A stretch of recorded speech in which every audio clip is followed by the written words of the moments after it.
Selamat pagi, Bapak, Ibu, saudara-saudara sekalian. Selamat datang berkumpul di dalam persekutuan doa pagi hari ini. Marilah kita masuki kegiatan ini, persekutuan doa pagi, dengan bersama berdoa. Bapa kami yang di sorga, Allah yang hidup, sumber segala kehidupan, Allah yang menuntun kami hingga kami boleh berkumpul di tengah jemaat di tempat ini. Terima kasih Bapa untuk kesempatan kami terlibat dalam kegiatan persekutuan doa pagi. Mampukan kami merasakan berkat dari kegiatan ini. Mampukan kami untuk boleh merasakan kedekatan dengan Tuhan, kedekatan dengan jemaat-Mu. Tolong kami untuk memahami firman-Mu.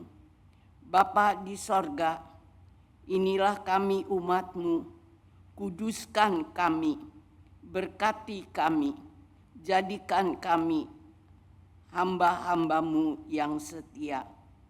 Kami berdoa buat kemuliaan nama-Mu, mampukan kami mendengar firman-Mu dan mewujudkannya di dalam hidup kami. Demi Kristus kami pohonkan doa ini. Amin. Saudara-saudara jemaat yang dikasihi oleh Yesus Kristus, tema renungan kita pada pagi ini adalah kewajiban orang yang tua. Didasarkan pada bacaan dari surat Titus pasalnya yang kedua, ayatnya yang pertama sampai dengan ayatnya yang ke-6. Mari kita baca surat Titus pasalnya yang kedua, ayat yang pertama sampai ke-6 demikian. Tetapi engkau beritakanlah apa yang sesuai dengan ajaran yang sehat. Laki-laki yang tua hendaklah hidup sederhana, terhormat, bijaksana, sehat dalam iman, dalam kasih dan ketekunan. Demikian juga perempuan-perempuan yang tua. Hendaklah mereka hidup sebagai orang-orang yang beribadah. Jangan memfitnah, jangan menjadi hamba anggur, melainkan menjadi pengajar hal-hal yang baik. Dan dengan demikian mendidik perempuan-perempuan muda mengasihi suami dan anak-anaknya, hidup bijaksana dan suci, rajin mengatur rumah tangganya, baik hati dan tunduk kepada suaminya, agar firman Allah jangan dihujat orang. Demikian juga orang-orang muda, nasihatilah mereka supaya mereka menguasai diri dalam segala hal. Itulah bacaan kita untuk pagi hari ini, saudara-saudara. Jika kita perhadapkan dengan tema renungan kita, setelah kita membaca surat Titus, semoga kita lebih sadar dan lebih paham akan kata kewajiban yang dimaksud oleh tema renungan pagi ini. Sadar dan paham bahwa semua kita punya kewajiban. Menurut Kamus Besar Bahasa Indonesia, Kata kewajiban datang dari kata wajib yang berarti harus melakukan. Tidak boleh tidak lakukan. Semua kita, saudara-saudara, punya kewajiban. Dari bayi sampai nenek kakek, kita punya kewajiban. Artinya punya tugas yang harus kita lakukan. Kalau tidak kita lakukan kewajiban itu, kita akan mengalami kesulitan dalam kerja dan hidup kita. Saudara-saudaraku, dari anak sekolah dasar, jika tidak melakukan kewajibannya sebagai murid, bisa tidak naik kelas. Seorang pegawai yang tidak melakukan kewajibannya di tempat kerjanya bisa dipecat dari kerjanya. Jadi yang namanya kewajiban itu adalah perkara yang harus kita lakukan sejak muda, sangat muda, bahkan sejak bayi kita sudah punya kewajiban supaya hidup kita baik dan berhasil, dan sampai tua kita tetap punya kewajiban. Pagi ini saudara-saudara, mari kita pelajari kewajiban semua orang yang diuraikan oleh Titus dalam suratnya.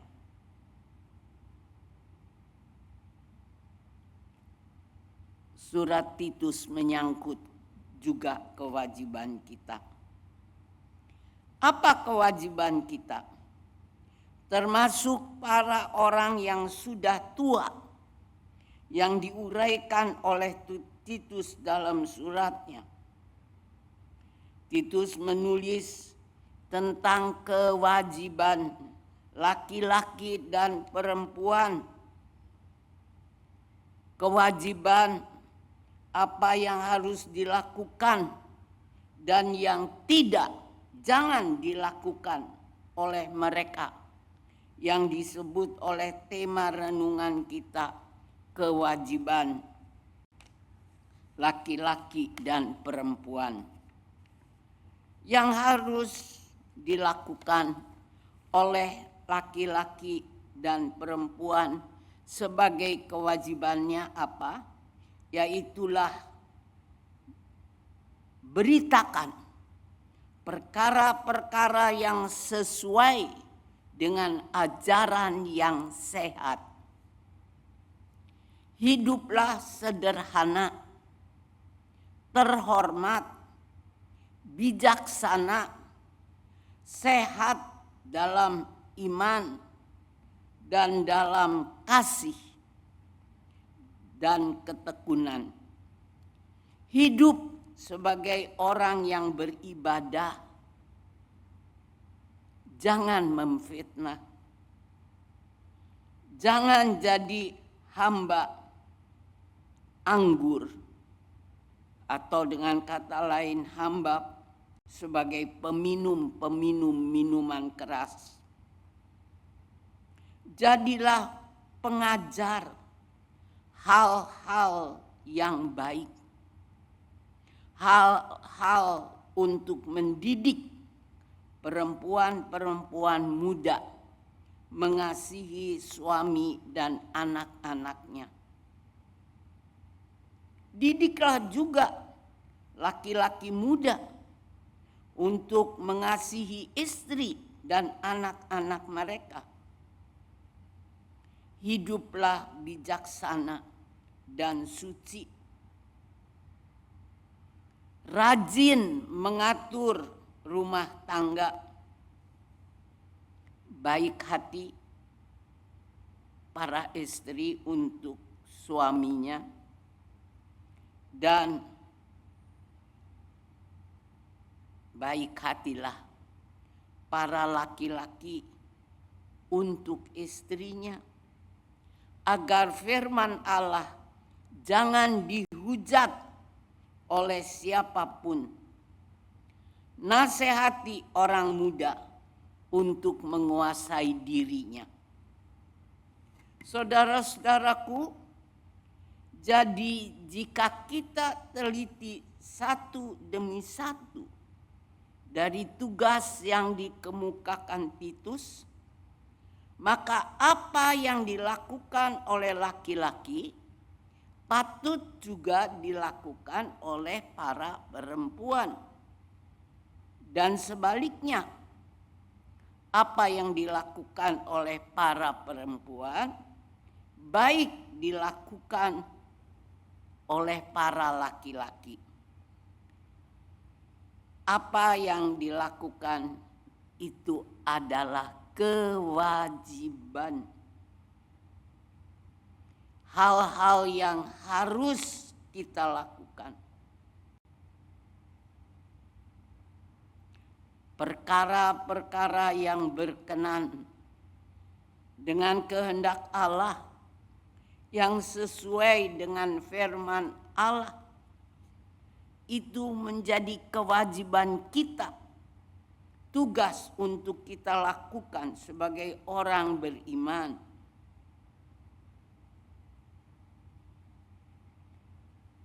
Tuhan yang memberi tugas tidak berhenti setelah usia kita menjadi lanjut. Namun Tuhan tetap memberikan tugas, kewajiban untuk kita lakukan di usia lanjut kita. Saudara-saudara, bagaimana supaya tugas-tugas yang adalah kewajiban yang harus kita lakukan bisa kita beri tempat dalam hidup kita. Jangan kita abaikan atau kita lupakan. Bagaimana kita harus berpikir, saudara-saudara, supaya kewajiban-kewajiban itu boleh kita lakukan. Menurut hemat saya, sedikitnya ada 3 hal untuk kita perhatikan, untuk kita lakukan, supaya mampu melakukan kewajiban yang menjadi bagian kita yang luas, yang menjadi tugas kita dalam kehidupan kita. 3 hal itu adalah, saudara-saudara, pertama, sadari bahwa tugas-tugas yang kita sebut kewajiban adalah tugas adalah tugas dari Tuhan sejak kita muda sampai kita menjadi tua. Kita hanya bisa melakukannya dengan pertolongan Tuhan. Karena itu menjadi kewajiban kita sebagai orang beriman dari muda sampai tua untuk melakukan kewajiban kita dengan bersandar dan minta pertolongan Tuhan. Dari usia muda sampai usia lanjut, kewajiban tetap ada. Hanya apa yang menjadi kewajiban kita itu bisa berubah, bisa diubah. Contohnya, saudara-saudara, kewajiban cari uang Dulu cari uang, sekarang nggak tahu. Tugas memasak untuk menyediakan makanan bagi keluarga. Dulu waktu saya muda, saya masak setiap hari. Bikin bersih rumah. Sekarang enggak lagi, saudara-saudara. Diserahkan kewajiban itu pada anak, mantu, cucu, pembantu. Kita tidak melakukan lagi kewajiban itu. Tapi apakah habis kewajiban kita? Tidak. Ada kewajiban lain. Yang kedua, saudara-saudara, sadari dan ingat kata-kata yang menyebutkan kewajiban kita.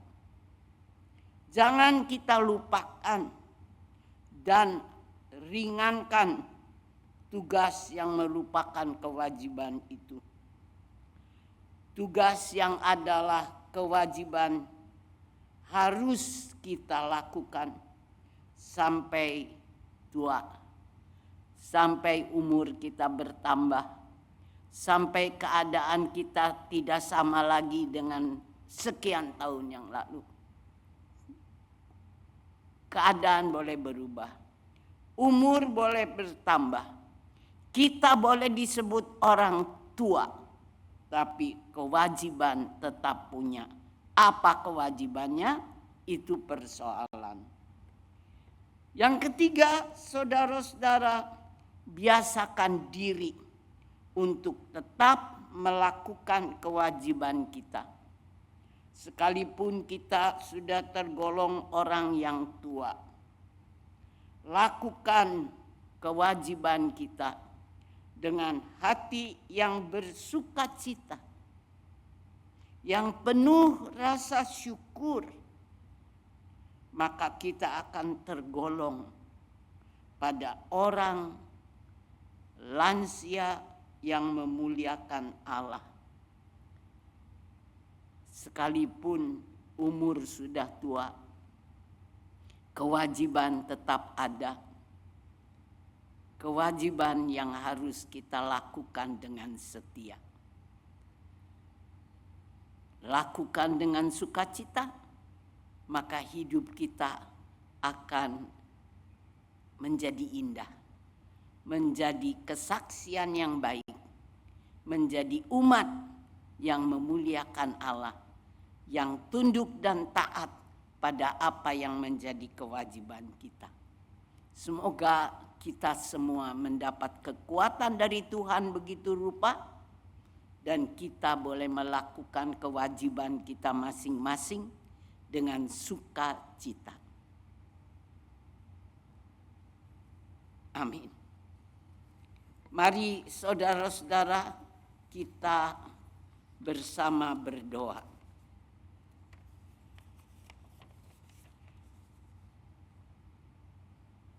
Bapa kami yang di sorga, Allah yang hidup, kami amat bersyukur bahwa pagi ini kami boleh berkumpul bersama jemaat-Mu, hadir dalam persekutuan doa pagi. Terima kasih untuk kesempatan yang Kau karuniakan ini.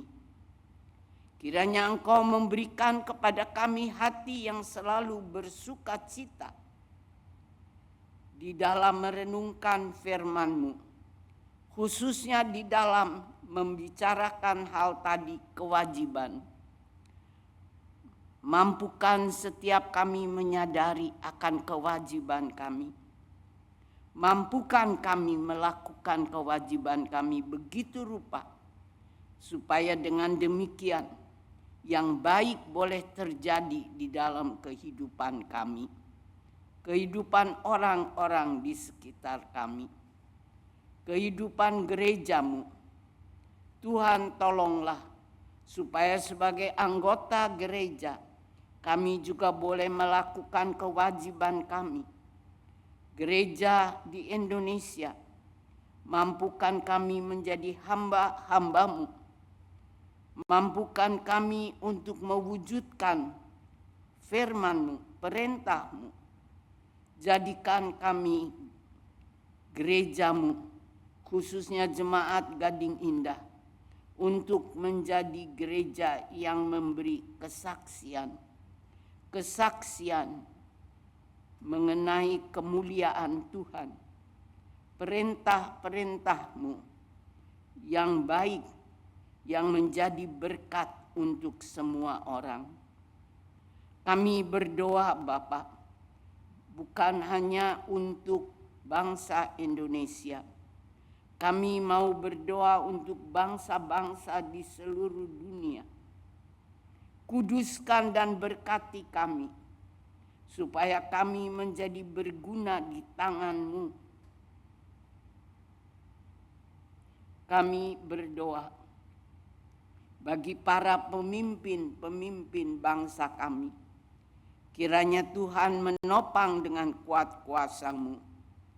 Tolonglah negeri kami yang akan mengalami perubahan pemimpin. Tolong akan calon presiden. Tolong akan semua hamba-hamba negeri ini. Kami mau menjadi hamba-Mu yang melakukan yang baik untuk kemuliaan nama-Mu, untuk menjadi berkat buat mereka yang membutuhkan. Bapa di dalam sorga, topanglah hidup kami untuk menjadi berguna buat siapa saja yang Tuhan taruh dalam perjalanan hidup kami.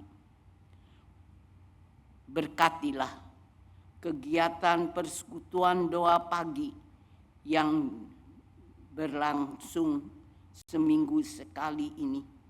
Biar persekutuan doa pagi menjadi berkat untuk kami yang hadir, menjadi berkat untuk mereka yang kami doakan.